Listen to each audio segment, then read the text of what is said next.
Dock workers on the U.S. East Coast and Gulf Coast recently began a strike which became the first large-scale stoppage in nearly 50 years. The strike halted the flow of about half of the nation's ocean shipping from food to automobile shipments after negotiations for a new labor contract broke down over wages. The White House has also come into the picture, putting pressure on the U.S. port employers to secure a labor deal with striking dock workers.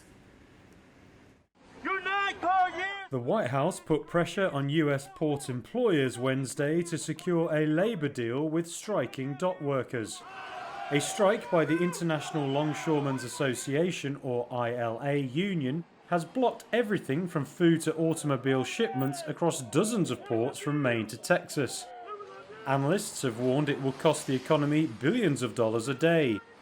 One data firm found that more than 38 container vessels were already backed up at US ports by Tuesday. That compared to just 3 on Sunday before the strike.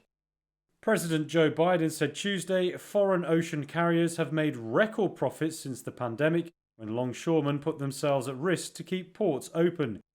He added it's time workers were offered a strong and fair contract. The White House said Biden also directed his team to monitor for potential price gouging activity that benefits foreign ocean carriers. The ILA represents 45,000 port workers and launched its strike just after midnight Tuesday.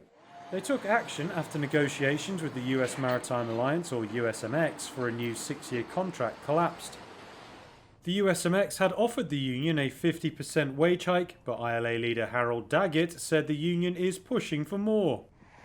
He wants a $5 per hour raise for each year of the new 6-year contract and an end to port automation projects that threaten union jobs. He said the dock workers were prepared to fight as long as necessary to get the wages and protections they want. The strike is the ILA's first major stoppage since 1977 and affects 36 ports. JP Morgan analysts estimate the walkout could cost the American economy roughly $5 billion a day. The National Retail Federation called on Biden's administration to use its federal authority to halt the strike. Republicans have also called on Biden to end the strike, warning of its impact on the economy. Biden has repeatedly said he will not do so.